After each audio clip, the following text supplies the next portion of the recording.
Hi, Anne. Hi, Sarah. How are you today? Oh, I'm great. Thanks. And how about you? I'm doing okay. It's been a little bit tough lately with all of the self-isolation, but that's actually what we're here to talk about. Um, so for those of you who don't know us, I'm Sarah, and this is my friend Anne. You want to tell them a little bit more about yourself? I'm a specialist at Teachstone.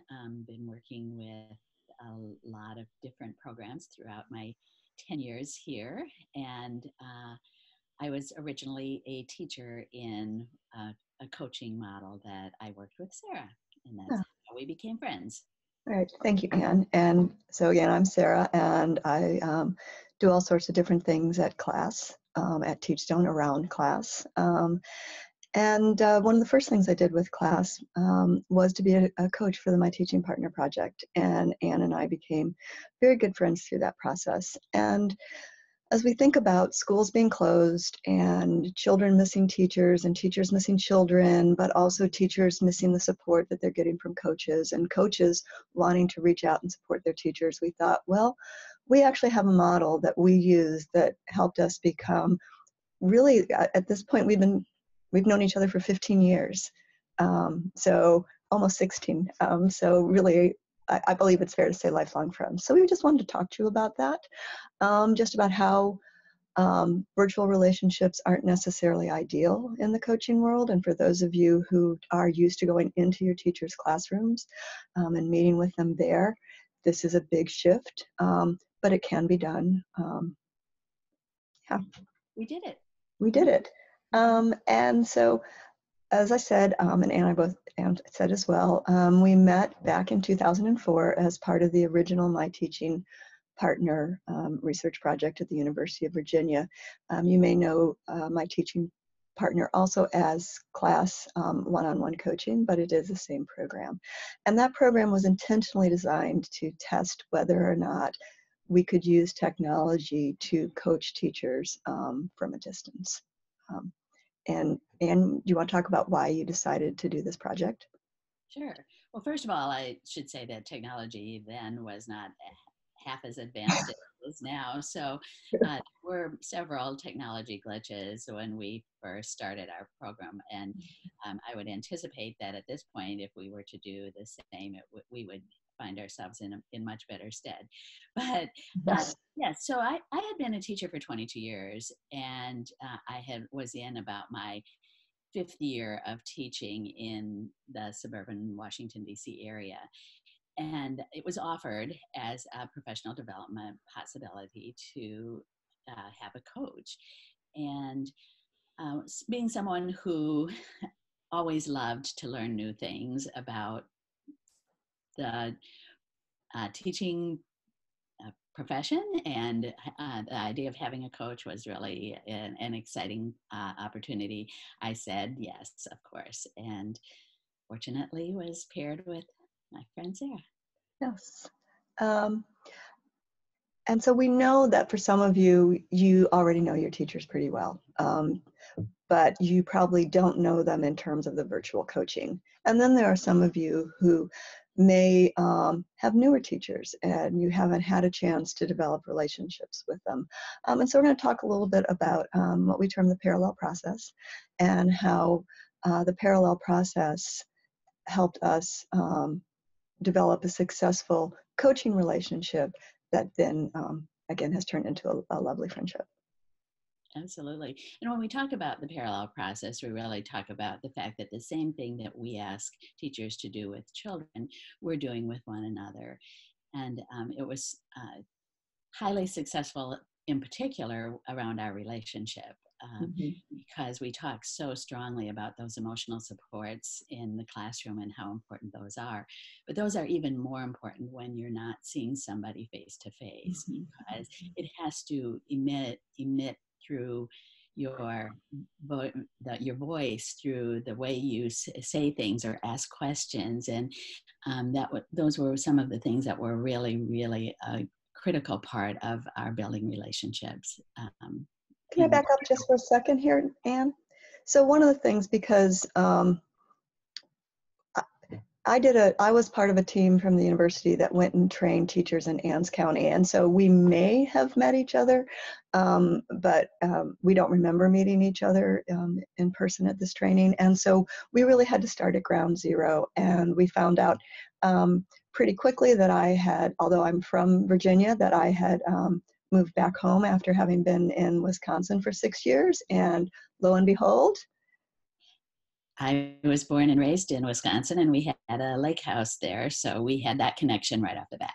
yeah, and that was great. And then we found out that we both loved books. And so sometimes we would talk about books in addition to talking about teaching. And my background is in early childhood special education. As is mine. And so we just have some really nice commonalities that helped us build that relationship. And so if you're thinking about newer teachers that you're working with, that's probably a really good thing to just start with that. To help support them. The other thing I would say, though, is that perhaps for some of your teachers, you have a much more professional relationship and you may not know a whole lot about them at home, about their home lives. But if your teachers are at home right now and doing their best to provide some virtual information to their children or to the families of their children, there's a whole family side of them that you can't ignore right now.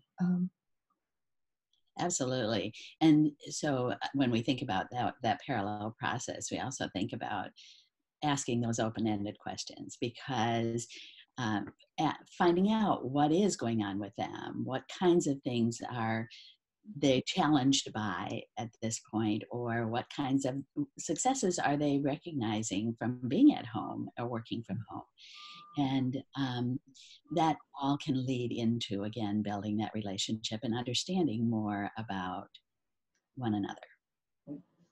Okay. Let's talk a little bit about our coaching sessions. Ann and I met virtually every other week for 2 years. And sometimes the technology worked and sometimes it didn't, because as Ann alluded to, this was early on. We had a little camera that we had to stick on top of our computers, and sometimes we had to resort to the phone. And I don't think, well, we must have had cell phones. Cell phones did exist then, but they weren't nice iPhones like we have now. But some of the things we did, and I'm just thinking off the bat, so we had regularly scheduled meetings. So I knew that every other week you were going to send me a videotape of yourself teaching, that I was going to watch that video and pull out some exemplars for you to look at. And then we had this regularly scheduled meeting. And so it was something very predictable that we had, which helps with busy schedule, but I also think right now when things seem so much in flux, that having some predictability, if possible, is really much. Yeah. Mm-hmm. And within that scheduled meeting, we had a cadence. We had a schedule or an agenda that we covered every week, and so it could kind of be something that was expected as well for both of us. It seemed like we often just checked in together for the first few minutes, and then we got down to talking about the work that I had done in the classroom and the types of questions that Sarah had asked me in the prompts. And then we did some planning as to what we would be doing in the future and talking about the class. So when I think about those, having those clear expectations or having that schedule or those routines, those were all very, very important part of that building that relationship. She didn't surprise me with anything that maybe caught me off guard, or put me in an uncomfortable situation. It's good to know. All these years later, that didn't happen. So we just talked about that structure, but there's always room for flexibility within the structure. And right now, that's definitely the case. But I seem to recall that, I know we were together for 2 years, but 1 year you had a child whose name, I believe it was Nicholas, who was a bit of a handful. And I think that for one of our meetings, we just completely shifted gears and we talked about him. And so that I could provide you with that support. that you needed. Um, Absolutely. And I think it possibly was even more than one, but because he did present some challenges for me. But absolutely knowing that that flexibility was there, that if I did need support, that I could bring up almost anything yeah. with Sarah, that, our relationship and the use of the parallel process definitely allowed for that, for sure.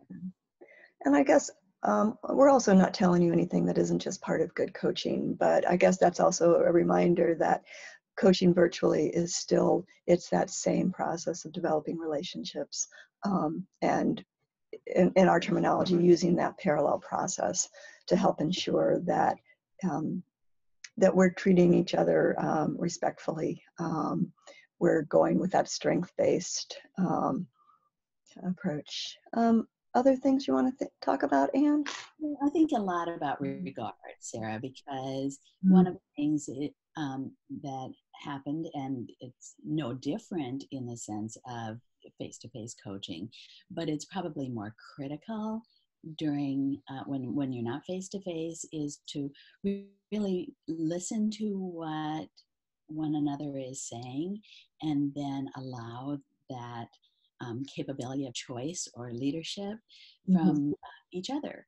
I know I certainly appreciated a lot of the advice or the feedback that you gave me as I was going through some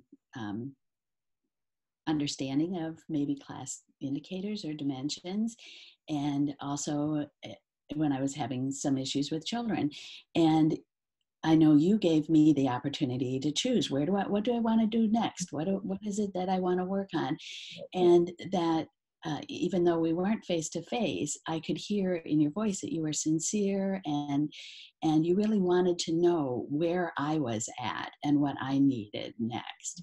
And that's critical. That's Mm-hmm. a really important piece. So even though it's not something that you can see with in someone's eyes, or when you look in at their face, through body language, it is really an important part of coaching. Okay, That's thanks, hard. Anne. Mhm. And so the part of me that has that research background also wants to talk just a teeny tiny second, which is predictable for those of you who know me. So one of the things that we did at the end of the study was to try to look at factors to think about what may have led to greater growth for some teachers. And one of the things we did was we went back and we looked through every one of our coaches at the university kept a notebook, which was a log of all of the communications they had. We printed out all their emails. And in flipping through it and looking at those emails, what we found was that when the emails had more personal information in them, that correlated with teachers making more growth. And I remember you and I had one meeting, it was on a Friday afternoon, and you were riding along with the rescue squad. And because you were doing the EMT training, and you said, I hope I see an eviscerated bowel this weekend. And, that told me that, we were having, so that was actually personal within the conversation, but we also could see those personal things during those logs, which made a difference. Again, right now we need a little bit more flexibility. The other thing I'm thinking about, though, in the back of my head is that one of the things that I think also helped make this program successful, not just for the relationship I built with Anne, but all of our MTP coaches built with teachers in this program and continue to build with teachers in this program, is that follow through. So if a teacher needs help with something, we try to figure out how to help them. And right now, it seems really important, even more important. It certainly does. Maybe emotionally, teachers might be struggling a little bit more, because there is a lot to consider and to weigh and to balance. But definitely knowing that you have somebody there, I think when I think about the name of our coaching model, my teaching partner, we truly were partners, and can and continue to be partners with our coaches in helping them, and teachers in helping them as they navigate new waters. Yes, yes. Do you have anything else to add, or? Well, I think the only other thing that I would like to say is that I've had the opportunity to coach many teachers as well as work with many coaches beyond the point where um, I was coached myself. And I've had the opportunity to take the lessons that I learned from Sarah about coaching, and made them fit my personality and my style. Mhm. And I think that's that other piece is we're not all the smiley people. We're not all, maybe all energetic or maybe not laid back, right? Yeah.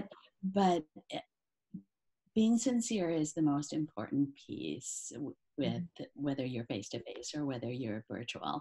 That comes through regardless. So as you think about how you are building relationships or maintaining relationships in this virtual world, let that be your guide. Thank you, Anne. That was lovely. And thank you for doing this with me. I think we'll sign off. Stay safe down there in North Carolina. Thank you. Um, And and you in Virginia? try to do the same in Virginia. And stay safe, everybody who's out there. To quote our other colleague, Mary Margaret Gardner, wash your hand, don't touch your face. Mm. All right. And stay healthy. Okay. Bye.